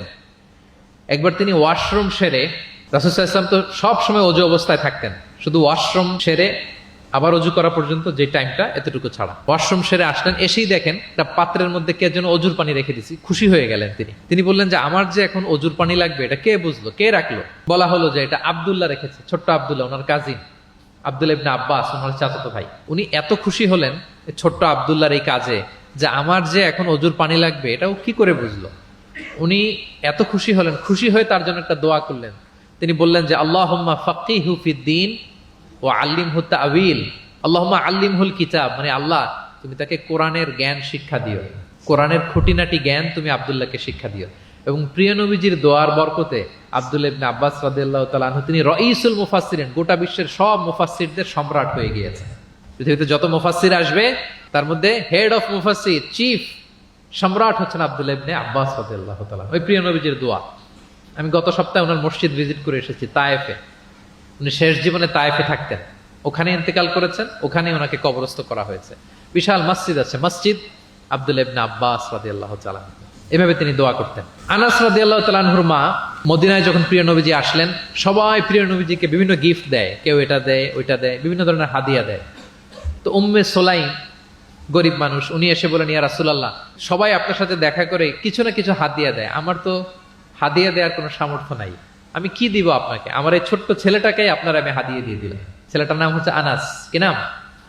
আনাস রাদিয়াল্লাহু তাআলা। প্রিয় নবীজির খাদেম, কর্মচারী ছিলেন। তো বললেন ইয়া রাসূলুল্লাহ, আপনি রেখে দেন, আমার কলিজার টুকরা আনাসই হচ্ছে আমার পক্ষ থেকে আপনার জন্য গিফট, আপনি তার জন্য একটু দোয়া করেন। তো তিনি দোয়া করতে আরম্ভ করলেন, আল্লাহুম্মা আকসির মালা ওয়া ওয়ালাদা, আল্লাহ আপনি আনাসের সম্পদ বাড়ায় দেন, আল্লাহ আপনি আনাসের সন্তান বাড়ায় দেন।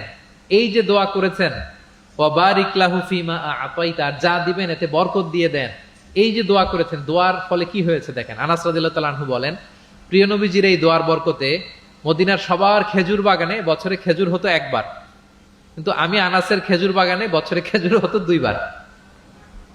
আর ওনার সর্বসাকুল্যে 80 জন সন্তান ছিল। 80 জন। কয়জন? যেহেতু অনেকগুলো ফ্যামিলি ছিল ওনাদের। প্রিয় নবীজির দোয়ার বরকতে 2 বার বছরে খেজুর হতো ওনার বাগানে, আর 80 জন সন্তান তিনি পেয়েছিলেন। তাহলে সাহাবাদের প্রতি কোমল আচরণ করতেন, তাদের জন্য দোয়া করতেন, তাদের ভালো গুণের প্রশংসা করতেন। অনেক হাদিস, অনেক হাদিস, এগুলো বলতে গেলে অনেক সময় লেগে যাবে। একটা বিখ্যাত হাদিস আপনারা জুমার সময়, জুমার খুতবার সময় প্রায় শোনেন, আরহামু উম্মতি বি উম্মতি আবু বকর। শোনেন? ও আসাদ্দুহুম ফি আমরিল্লাহি উমর, এই যে মুখস্থ। ও আসদাকুহুম হায়ান উসমান, ও আকরাউহুম লিকিতাবিল্লাহি উবাই। তার মানে এই উম্মতের মধ্যে সবচেয়ে সফট হার্টেড হচ্ছেন আবু বকর, সবচেয়ে সফট হার্টেড। আল্লাহর জমিনে আল্লাহর দ্বীন বাস্তবায়নে সবচেয়ে কঠোর হচ্ছেন ওমরে ফারুক। সবচেয়ে কঠোর কে? ওমরে ফারুক। সবচেয়ে লজ্জাশীল সাহাবী হচ্ছেন ওসমান। এভাবে তিনি অ্যাপ্রিশিয়েট করতেন। আমরা অনেক সময় মানুষের অ্যাপ্রিশিয়েট করতে চাই না। প্রিয় নবীজি কারোর মধ্যে ভালো কিছু দেখলে কি করতেন? সবাই বলুন, অ্যাপ্রিশিয়েট করতেন। আপনার ছেলের মধ্যেও, আপনার মেয়ের মধ্যেও কোনো ভালো গুণ দেখলে আপনি অ্যাপ্রিশিয়েট করবেন, দোয়া করবেন, উজ্জীবিত হবে সে, ইন্সপায়ার্ড হবে। আমরা অনেক সময় আমাদের ছেলে মেয়েদেরকে উৎসাহ দেই না, তার মধ্যে যে কি কারিশমা আমরা জানিই না। মনে করি যে A+ পাইলেই বুঝি সফল। A+ পায় নাই, পাশের ঘরের কেউ পাইছে, বলে যে যা ওর পা ধোয়া পানি খা। এরকম বলে না বাংলাদেশে? নিজের ছেলে A+ পায় নাই, পাশের ঘরের একজন পাইছে, তো কি বলে? তার পা ধোয়া। এইটা বলে কিন্তু ওর মনোবল আপনি শুরুতেই নষ্ট করে দিলেন, ভেঙে দিলেন। না, ওর মধ্যে হয়তো অন্য ধরনের কোনো যোগ্যতা আছে, অন্য ধরনের ক্যালিবার আছে। সো তাদেরকে অ্যাপ্রিশিয়েট আমাদেরকে করতে হবে। প্রিয় নবীজি যে কোনো সাহাবীর মধ্যে যে কোনো ভালো গুণ দেখলে তিনি অ্যাপ্রিশিয়েট করতেন। আবু মুসা আল-আশআরী রাদিয়াল্লাহু তাআলা আনহুর কণ্ঠটা ছিল বড় চমৎকার। তিনি একবার বললেন, ইয়া আবা মুসা লাকাদ উতিতা মিজমার মিন মাজামিরি আলি দাউদ। দাউদ নবীর গলায় আল্লাহ যে সুরের ঝংকার দিয়েছে, এই উম্মতের মধ্যে আল্লাহ তোমার গলায় সেই সুরের লহরী ঢেলে দিয়েছে। সুবহান। তো তিনি বলেন, ইয়া রাসূলুল্লাহ, আমি তো আপনার সামনে কখনো কোরআন তেলাওয়াত করিনি, আমার গলায় যে সুর আছে আপনি কি করে বুঝলেন? প্রিয় নবীজি বলেন, গত রাতে তোমার ঘরের পাশ দিয়ে যাচ্ছিলাম, তুমি যে তেলাওয়াত করছিলে আমি দরজার বাইরে, ঘরের দেয়ালের বাইরে দাঁড়িয়ে দাঁড়িয়ে শুনছিলাম। আবু মুসা বলে, ইয়া রাসূলুল্লাহ, আপনি শুনছিলেন, এটা যদি আমি টের পেতাম আমি ফজর পর্যন্ত শুধু তেলাওয়াত করতেই থাকতাম। সুবহানাল্লাহ পড়বেন না? তাহলে আমরা যেন অ্যাপ্রিশিয়েট করি। প্রিয় নবীজি অ্যাপ্রিশিয়েট করতেন, সাহাবাদেরকে যথাযথ তারবিয়া দিতেন, তাদের সাথে মাঝে মাঝে রসিকতা করতেন, খোশ গল্প করতেন, সাহাবীদের সাথে একসাথে মিলেমিশে কাজ করতেন। মসজিদ নির্মাণের ঘটনা আমরা জানি, কোবা মসজিদ, মসজিদে নববী। এমন না যে চেয়ারে বসে থেকে এই তোমরা মসজিদ বানাও, না। একজন ট্রু লিডারের বৈশিষ্ট্য হচ্ছে উনি সামনে এগিয়ে যাবেন, ওনাকে দেখে দেখে ফলোয়াররা ফলো করবে, ঠিক কিনা? প্রিয় নবীজি নিজে মাটি বহন করেছেন, পাথর বহন করেছেন, নিজে খন্দকের পরীক্ষা খনন করেছেন, পেটে পাথর বেঁধেছেন। এটা ছিল সাহাবাদের সাথে প্রিয় নবীর ইন্টারাকশন, ডিলিংস, মেলামেশা। এবার আমরা একটু দেখি যে প্রিয় নবীর যারা খাদেম ছিলেন, কর্মচারী ছিল, তাদের সাথে কেমন আচরণ ছিল। আমরা তো আমাদের বাসায় পান থেকে চুন খসলেই হাত তুলে ফেলি কাজের লোকদের গায়ে, এরকম দেখি না আমরা? দেখেছেন পত্রপত্রিকায়? খুব বেশি মানুষের অধিকার নিয়ে কথা বলে, মানবাধিকার কর্মী, কিন্তু ঘরের গৃহ কর্মী যারা আছে পিটিয়ে একেবারে পিঠ লাল করে ফেলছে, এরকম দেখি না আমরা? কথা আর কাজের কোনো মিল নাই। কিন্তু প্রিয় নবীজির বায়োগ্রাফি যদি আমরা স্ক্যান করি তাহলে দেখবো আম্মা জান আয়েশা রাদিয়াল্লাহু তাআলা আনহা বলেন, তিনি কখনো তার কোনো কর্মচারীর গায়ে হাত তুলেননি। আরে হাত তোলা তো দূর কি বাত, তিনি কটু কথাও বলেন নাই, ধমকও দেন নাই। সরাসরি ওনার খাদেম আনাস রাদিয়াল্লাহু তাআলা আনহুর জবানবন্দি শুনুন। ডিরেক্ট কারো ব্যাপারে জানতে হলে আপনি তার ড্রাইভারের কাছ থেকে খোঁজ পাবেন, কর্মচারীর কাছ থেকে খোঁজ পাবেন, মানে ঘরের কাজের বুয়ার কাছ থেকে খোঁজ পাবেন, দারোয়ানের কাছ থেকে খোঁজ পাবেন। বিশ্বনবীর দারোয়ান বা কর্মচারীর কাছ থেকে শুনেন ওনার আচরণের ব্যাপারে। আনাস রাদিয়াল্লাহু তাআলা আনহু বলেন, আমি 1 বছর 2 বছর নয়, টানা 10 বছর বিশ্বনবীর খাদেম ছিলাম। কয় বছর? এই 10 বছরের এই লং পিরিয়ড অফ টাইমে কখনো তিনি আমার কোনো কাজে বিরক্ত হয়ে এই শব্দটা বলেন নাই।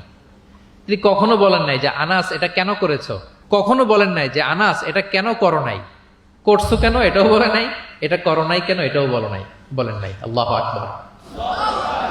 একবার তিনি ওনার একটা জামা আনতে পাঠালেন আনাসকে, যে আনাস আমার এই জামাটা নিয়ে আস। ছোট্ট আনাস আনতে যে মদিনার রাস্তায় দেখে যে বাচ্চারা খেলাধুলা করে, তো জামা আনার কথা ভুলে যে সেও বাচ্চাদের সাথে খেলা দেখতে আরম্ভ করছে। এখন আল্লাহ রাসূল সাল্লাল্লাহু আলাইহি ওয়াসাল্লাম অনেকক্ষণ বসে আছেন, কি রে, আমার জামা তো আসে না, আনাসও আসে না, ঘটনা কি? আসে না। তিনি বললেন যে যাই, কি আর করা, নিজের জামা নিজেই নিয়ে আসি। বের হলেন, বের হয়ে দেখেন মদিনার এক গলির মধ্যে মদিনার অন্যান্য বাচ্চাদের সাথে প্রিয় নবীজির আনাস সেখানে দাঁড়িয়ে আছে।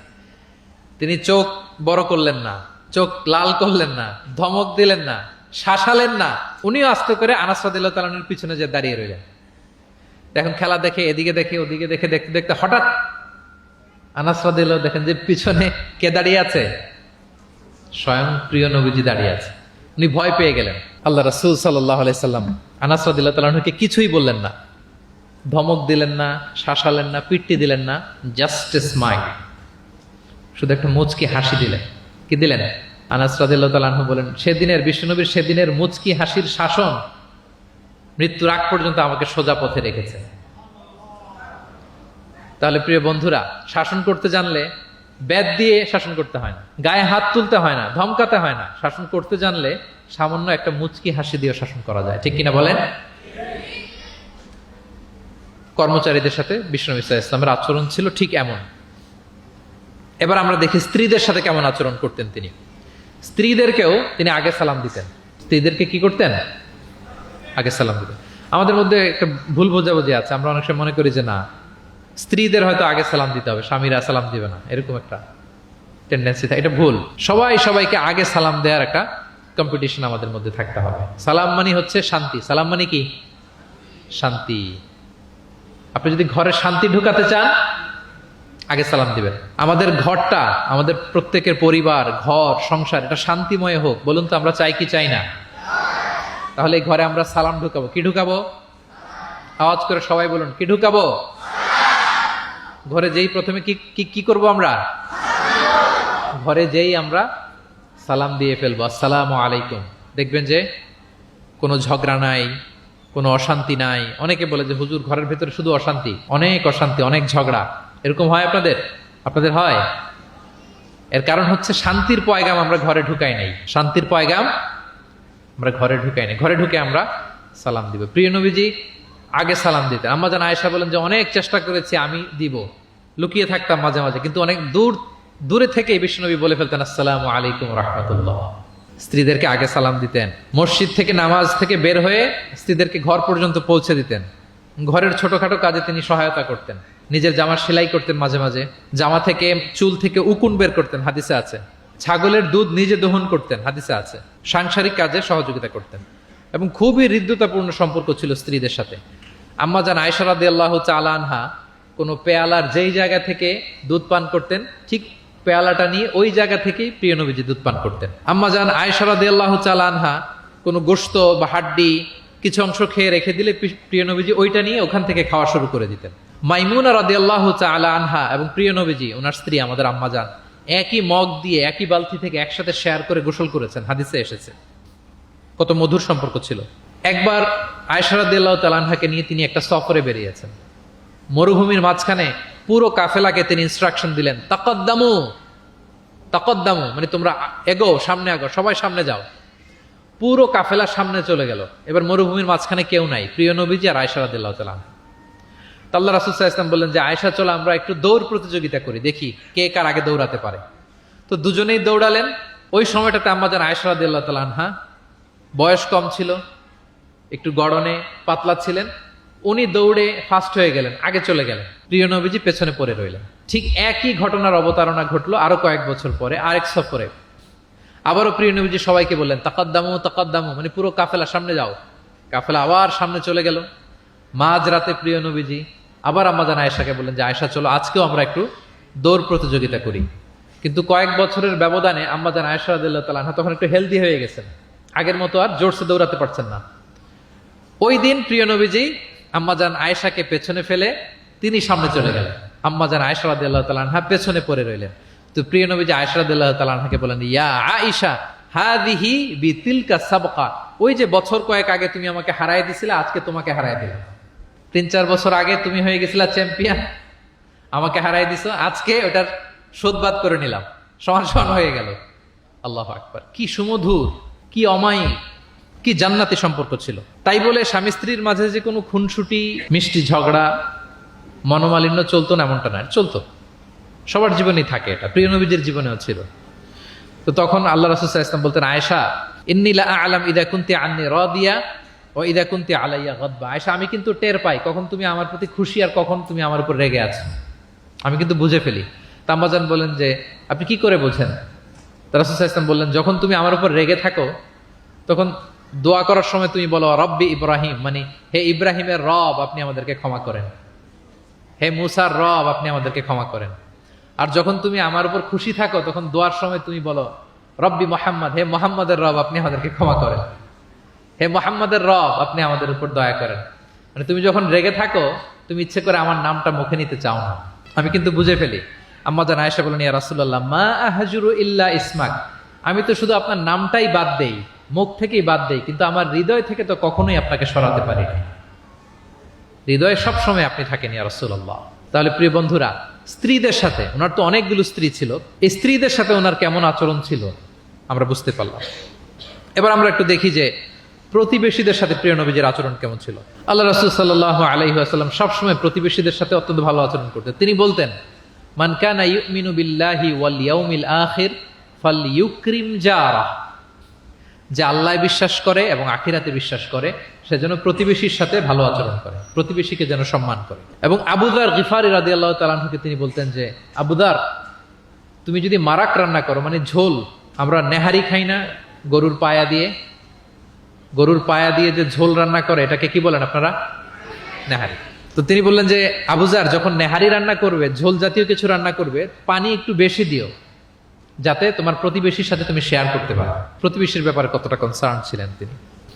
এবং তিনি বলতেন, লাইসাল মুমিন আল্লাযী ইয়াশবা ওয়া জারুহু জাইউন ইলা যামবি, সে ব্যক্তি মুমিন নয় যে নিজে পেট পুরে খায় কিন্তু তার প্রতিবেশীরা অভুক্ত থাকে, না খেয়ে থাকে, সে ব্যক্তি কখনো প্রকৃত মুমিন হতে পারে না। এবং মজার ব্যাপার হচ্ছে, ভালো আচরণের জন্য, সদাচরণের জন্য প্রতিবেশী মুসলিম হওয়া আবশ্যক নয়। আই রিপিট, আমি আবারও বলছি, ব্যাপারটা এমন না যে আমার মুসলিম প্রতিবেশী ভালো আচরণ করব, আমার হয়তো বৌদ্ধ প্রতিবেশী বা হিন্দু প্রতিবেশী, এজন্য ওদের সাথে আমি ভালো আচরণ করব না। ব্যাপারটা কি এমন না? নেইবরের ক্ষেত্রে মুসলিম হোক অমুসলিম হোক, প্রতিবেশী হলেই তার সাথে আমাদের ভালো আচরণ করতে হবে। বিশ্বনবীর এক ইহুদি প্রতিবেশী ছিল, ইহুদি। তো সেই প্রতিবেশীর ছোট্ট একটা ইহুদি সন্তান ছিল, প্রায় বিশ্বনবীর কাছে এসে প্রিয় নবীজির টুকিটাকি কাজ করে দিতেন। তো হঠাৎ অনেক দিন হয়ে গেল ইহুদি ছেলেটা আসে না, তার কোনো দেখা নেই। প্রিয় নবীজি ভাবলেন হয়তো কোনো সমস্যা হয়েছে, তাকে দেখে আসে। তার বাড়িতে যেয়ে দেখলেন যে ছেলে বড্ড অসুস্থ, প্রচন্ড অসুস্থ হয়ে কাতরাচ্ছে, বিছানায় শুয়ে আছে। রাসূল সাল্লাল্লাহু আলাইহি ওয়াসাল্লাম তার পাশে বসলেন, তার মাথায় হাত বুলিয়ে দিলেন এবং ইহুদি ছেলেটার দিকে তাকিয়ে বললেন, আসলিম, অর্থাৎ তুমি ইসলাম ধর্ম গ্রহণ করো। দেখেন প্রিয় নবীজির স্ট্র্যাটেজি, দেখেন এই ছেলের সাথে অনেক দেখা হয়েছে, প্রিয় নবীজির বাসায় এসেছে, কাজ করে দিয়েছে, কিন্তু এই ইহুদির বাচ্চাটাকে কখনো দিনের দাওয়াত তিনি দেন নাই। কেন? কারণ তিনি একটা ভালো সময়ের অপেক্ষা করতেছিলেন। তিনি দেখলেন যে this is the right time to give দাওয়া, এখনই সুন্দর সময়, কারণ সে অসুস্থ অবস্থা, একের মুমূর্ষ কাতর, এখন দাওয়াত দিলে এটা কাজে লাগবে। তিনি বললেন, আসলিম, ইসলাম ধর্ম গ্রহণ করো। তো পাশেই তার ইহুদি বাবা দাঁড়িয়েছিল। ফানাযারা ইলা ওয়াজহি আবি, এটা বলার সাথে সাথে ইহুদি ছেলেটা বাবার দিকে তাকালো যে দেখি বাবা কি বলে। তার বাবা, ইহুদি বাবা বলতে আরম্ভ করলো, আতি আবুল কাসেম, মানে আবুল কাসেম যা বলে তুমি তাই শোনো। প্রিয় নবীজির প্রথম সন্তান হচ্ছে কাসিম। আমাদের দেশে হয় না যে বড় মেয়ের নাম ধরেন যে সুমাইয়া, তো বলে যায় সুমাইয়ার বাবা, সুমাইয়ার বাবা বলে না? বা ধরেন যে ছেলের নাম, বড় ছেলে আব্দুল্লাহ, বলে যায় আব্দুল্লাহর বাবা কোথায়? তো আরবেও এই প্রচলনটা ছিল। রাসূল সাল্লাল্লাহু আলাইহি ওয়াসাল্লামের প্রথম সন্তানের নাম ছিল কাসিম, তো ফলে ওনাকে ডাকা হতো কাসিমের বাবা তখন পর্যন্ত, আবুল কাসিম, আবুল কাসিম। ইহুদি বলে, ছেলেটাকে বলে আতি আবুল কাসেম, মানে আবুল কাসেম যা বলে তাই শোনো। এবার রাসূল সাল্লাল্লাহু আলাইহি ওয়াসাল্লাম দেখলেন যে এখনই তো সুযোগ, তিনি পড়তে আরম্ভ করলেন যে তুমি আমার সাথে সাথে পড়ো। এবার ছেলেটা পড়তে আরম্ভ করলো, আশহাদু আল্লাহ ইলাহা ইল্লাল্লাহ ওয়া আশহাদু আন্না মুহাম্মাদান আবদুহু ওয়া রাসূলুহু। রাসূল সাল্লাল্লাহু আলাইহি ওয়াসাল্লাম বের হয়ে আসলেন আর পড়তে আরম্ভ করলেন, আলহামদুলিল্লাহিল্লাযী আনকাযাহু মিনান নার, প্রশংসা সে আল্লাহর যে আল্লাহ তাআলা যে কিছুক্ষণ আগে জাহান্নামের পথযাত্রী ছিল তাকে এই শাহাদাতের মাধ্যমে মুহূর্তেই জান্নাতি বানিয়ে দিলেন। মুহূর্তেই এই ইহুদি ছেলেটাকে জান্নাতে বানিয়ে দিল কে? দেখেন প্রতিবেশীর সাথে প্রিয় নবীজির কেমন আচরণ, সবসময় প্রতিবেশীর খোঁজ রাখতেন। আমরা আমাদের আশেপাশে যারা আছে একটু যেন খোঁজ রাখি। এখন তো এই যে অ্যাপার্টমেন্ট কালচারে কে প্রতিবেশী, কার দরজা খোলা, কে কোন দিকে থাকে আমরা জানিই না। কিন্তু সুযোগ হলে আমার আশেপাশে যারা আছে আমরা যেন একটু খোঁজ রাখি, সুস্থ আছে কিনা, তাদের কোনো ধরনের সমস্যা হচ্ছে কিনা, কোনোভাবে আমি তাদের কাজে লাগতে পারি কিনা, ফিনান্সিয়ালি সাপোর্ট অথবা পরামর্শ দিয়ে হলেও আমরা যেন তাদেরকে সাপোর্ট করি। তাহলে প্রতিবেশীর সাথে প্রিয় নবীজির বিহেভিয়ার কেমন ছিল আমরা জেনে গেলাম। এবার আমরা জানবো যুদ্ধবন্দীদের সাথে প্রিয় নবীজির কেমন আচরণ ছিল। POW, prisoner of war. আমরা তো আবু গারিব কারাবারের কথা শুনেছি, আবু গারিব শুনেছি না? গুয়ান্তানামো বে, আয়নাঘর, এটা তো সবাই শুনেছি। আয়নাঘরের নাম শোনেন নাই? কি ধরনের নির্যাতন হয়েছে সেখানে, যারা বেরিয়ে আসছে তাদের কথা যখন আমরা শুনেছি আমাদের গা শিউরে উঠেছে। যুগে যুগে যুদ্ধবন্দীদের সাথে মানুষ কেমন আচরণ করত। আয়নাঘরেরা তো আর যুদ্ধবন্দী না, তো এদেশের স্বাধীন নাগরিকদের উপর জুলুম করা হয়েছে, অপারেশন চালানো হয়েছে। তো যুদ্ধবন্দীদের সাথে প্রিয় নবীজির আচরণ কেমন ছিল আমরা যদি একটু দেখি, কম্পেয়ার টু এই আবু গারিব, গুয়ান্তানামো বে, এই সমস্ত আয়নাঘরের যে ইনসিডেন্ট আমাদের সামনে আছে, এটাকে একটু সামনে রেখে যদি দেখি যে যুদ্ধে যদি কেউ বন্দী হতো প্রিয় নবীজির হাতে, উনি কি আচরণ করতেন। আমরা যদি বদরের যুদ্ধ শেষে যারা বন্দী হয়েছে তাদের ঘটনা দেখি, দেখবো যে প্রিয় নবীজি সাহাবীদের মাঝে তাদেরকে ভাগ করে দিয়েছেন এবং সব সাহাবীদেরকে এই যুদ্ধবন্দীদের সাথে ভালো আচরণের নির্দেশ দিয়েছেন। সাহাবারাও এই নির্দেশনা অক্ষরে অক্ষরে পালন করেছে। তারা তুলনামূলক কম দামি খাবারটা খেয়ে যুদ্ধবন্দীদেরকে দামি খাবারটা খাইয়েছে। সুবহানাল্লাহ। একটা ছোট্ট ঘটনা শেয়ার করলে বুঝতে পারবেন যে প্রিয় নবীজি যুদ্ধবন্দীদের সাথে কেমন আচরণ করতেন। সুমামা ইবনে উসাল রাদিয়াল্লাহু তাআলা আনহু, উনি ইয়ামামার অধিবাসী ছিলেন। আল্লাহ রাসূল সাল্লাল্লাহু আলাইহি সাল্লামকে অ্যাসাসিনেট করার জন্য, মানে গোপনে হত্যার জন্য তিনি মদিনায় এসে সাহাবীদের হাতে ধরা পড়েন। সাহাবীরা ওনাকে মসজিদে নববীর পিলারের সাথে রশি দিয়ে বেঁধে রাখে এবং প্রিয় নবীজির কাছে তথ্যটি পৌঁছান যে ইয়া রাসূলুল্লাহ আপনাকে হত্যা করতে এসেছিল, আমরা তাকে ধরেছি, মসজিদে নববীর পিলারে বেঁধেছি। রাসূল সাল্লাল্লাহু আলাইহি ওয়াসাল্লাম তার কাছে গেলেন, তার খোঁজ খবর নিলেন, ইসলামের বিভিন্ন সুন্দর সুন্দর কথা, দ্য বিউটি অফ ইসলাম তার সামনে তুলে ধরলেন এবং সাহাবাদেরকে বললেন যে তাকে ভালো ভালো খাবার দাও। বাড়িতে এসে বললেন রুটি বানাও, জব দিয়ে রুটি বানিয়ে সুমামার জন্য পাঠাও। সুমামা প্রথমে রুটি খেলো। এরপরের দিন এক সাহাবীকে বললেন যে তুমি ওটের দুধ দহন করে গরম গরম দুধ তার জন্য নিয়ে যাও। এরপরের দিন সে দুধ খেলো। এভাবে প্রিয় নবীজি প্রতিদিন তার সাথে দেখা করেন এবং ইসলামের সুন্দর সুন্দর কথাগুলো তাকে শোনান। সুমামা তো অবাক যে তোমরা যুদ্ধবন্দীদের সাথে এমন আচরণ করো। সুমামা রীতিমতো অবাক যে জামাই আদর চলতেছে টানা 3 দিন। আর রাসূল সাল্লাল্লাহু আলাইহি ওয়াসাল্লামের কাছে যখন ইসলামের বিভিন্ন বিষয়গুলো সে শুনতে শুনতে অবাক হয়ে ইসলামের প্রতি তিনি আকৃষ্ট হতে লাগলেন।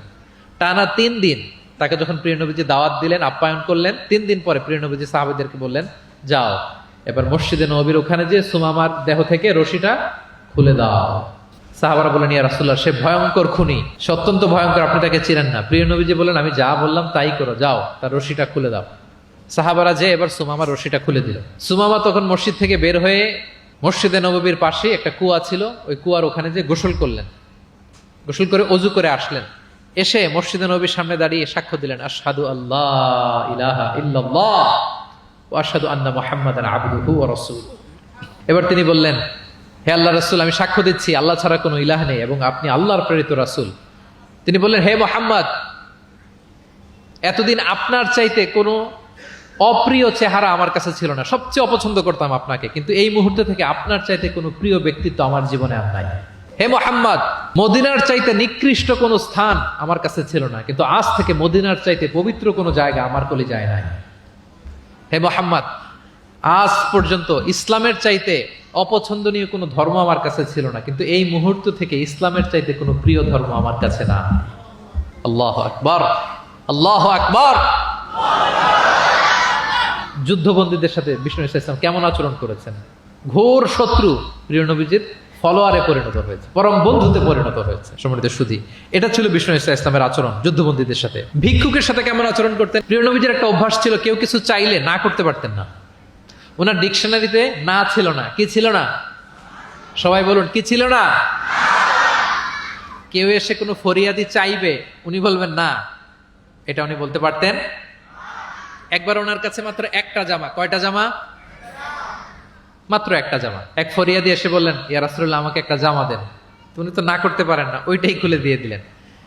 এবার তো উনি পড়তেও পারেন না জামা, বাইরেও বেরোতে পারেন না, খালি গায়ে কি করবেন? আল্লাহ আয়াত নাজিল করলেন ওয়াল্লাযীনা ইযা আনফাকু লাম ইউসরিফু ওয়া লাম ইয়াকতুরু ওয়া কানা বাইনা যালিকা কওয়ামা। এর অর্থ হচ্ছে যারা দান করে, দান হওয়া উচিত এমন কৃপণতাও করবে না, আবার অতিমাত্রাও করবে না, মাঝামাঝি। তো বুঝাতে চাইলেন নবী জামা যদি দুটো থাকতো তো একটা দিতেন, ছিল কয়টা? এটাই যে দিয়ে দিয়েছেন, এখন আপনি গায়ে রাখবেন কোনটা? আল্লাহু আকবার। কি রহমতের নবী, কি মায়ার নবী ছিলেন, না বলতে জানতেন না। এক নারী একটা চমৎকার চাদর বুনন করে সাজিয়ে প্রিয় নবীজির কাছে নিয়ে এসেছিলেন। তখন নবীজির জামা কাপড়ের খুব সংকট ছিল। ওই নারী এসে বলে, ইয়া রাসূলুল্লাহ, এটা উপহার হিসেবে আপনার কাছে এনেছি। প্রিয় নবীজি খুব খুশি হয়ে এটা গায়ে জড়ালেন, কারণ তখন জামা ছিল না খুব একটা। তো এই সুন্দর জামা দেখে এক সাহাবী এসে বলে, ইয়া রাসূলুল্লাহ, এই জামাটা আমাকে দেন। কি বলে? অন্য সাহাবারা রেগে গেলেন, এটা তুমি কাজটা ভালো করলে না, তুমি জানো যে নবীজির কাছে এখন জামা নেই, এটাই তুমি চাইলা। তখন প্রিয় নবীজি তো না করতে পারে না, ওই জামাটাই গা থেকে খুলে দিয়ে দিলেন। তো ওই সাহাবী বলে, তোমরা কি জানো আমি কেন চেয়েছি? কারণ এই জামাটা নবীজির গায়ে লেগেছে, আমি চাই এই জামা দিয়ে আমার কাফন দেয়া হবে। এবং ঠিকই ওই সাহাবীকে এই জামা দিয়ে কাফন দেয়া হয়েছিল। ভিক্ষুকের সাথে কেমন আচরণ! একবার তিনি চাদর পরিহিত অবস্থায় রাস্তা দিয়ে হাঁটছিলেন, এক ভিক্ষুক এসে ওনার গায়ের চাদর ধরে এমন জোরে টান মারলেন, গলিদুল হাসিয়া, ওই চাদরের এই পাশে ডিজাইন করা ছিল, প্রিয় নবীজির ঘাড়ের এদিকে চামড়ায় দাগ পড়ে গেল। তিনি ব্যথা পেলেন এবং বললেন, ইয়া মুহাম্মদ মুরলি মিন মালিল্লাহ, দাও, কোষাগারে কি আছে ওখান থেকে আমারে কিছু দাও। মানে এটিকেট জানে না, আদব নাই তার মধ্যে। আসছে ভিক্ষা করতে, আসছে কি করতে? ভিক্ষুকরা তো এমনি একটু অনুনয় বিনয় করে যে দেন, আমার কাছে কিছু নাই, দয়া করে দেন। তো সেটা না করে, অনুনয় না করে, সে আরো রাফ অ্যাটিটিউড করে এমন জোরে নবীজির চাদর ধরে টান দিলেন, ঘাড়ের এখানে চামড়ায় দাগ পড়ে গেল এবং বললেন যে, হে মোহাম্মদ, দাও, কিছু দাও। রাসূল সাল্লাল্লাহু আলাইহি ওয়াসাল্লামের ওই যে হাতিয়ার, সবচেয়ে বড় হাতিয়ার কি ওনার? মুচকি হাসি। সবচেয়ে বড় হাতিয়ার কি? Just smile.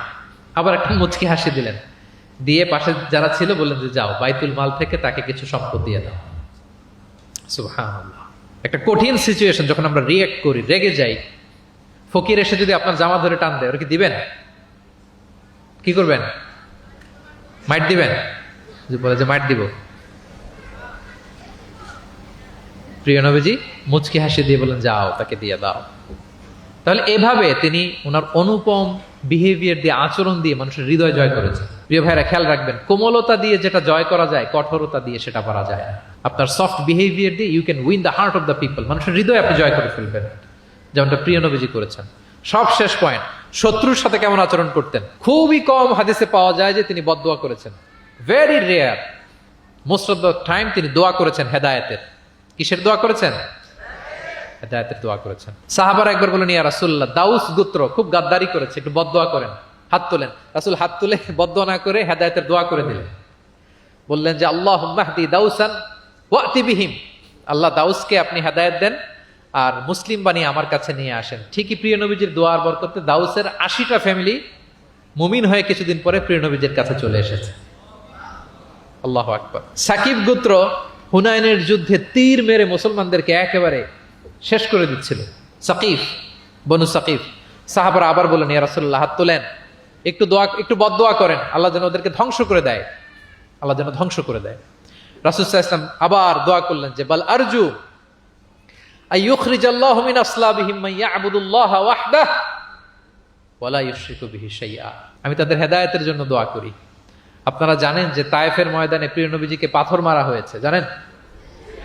পাথর মারতে মারতে রক্তাক্ত করা হয়েছিল প্রিয় নবীজিকে, মাথা থেকে পা পর্যন্ত ব্লিডিং। সাথে ছিল যায়েদ বিন হারেসা রাদিয়াল্লাহু তাআলা আনহু। উনি প্রিয় নবীজিকে বাঁচাতে যেয়ে উনিও মাথায় আঘাত পেয়েছেন, ওখান থেকে ব্লিডিং। এক খ্রিস্টান দাস কিছু আঙ্গুর নিয়ে আসলো প্রিয় নবীজির কাছে, যে আপনি তো অসুস্থ, ক্লান্ত শ্রান্ত, এটা খান। প্রিয় নবীজি বিসমিল্লাহির রহমানির রহিম বলে আঙ্গুরটা নিল। ওই খ্রিস্টান দাসের নাম ছিল আদ্দাস। প্রিয় নবীজি যখন বললেন বিসমিল্লাহ, আদ্দাস বলে যে বিসমিল্লাহ, এটা আবার কোন শব্দ? এই তায়েফে আমি এতদিন ধরে আছি, কেউ তো খাবারের আগে বিসমিল্লাহ বলে না। মান আনতা, আপনি কে? তো প্রিয় নবীজি বলেন, ওমান আনতা, তুমি কে?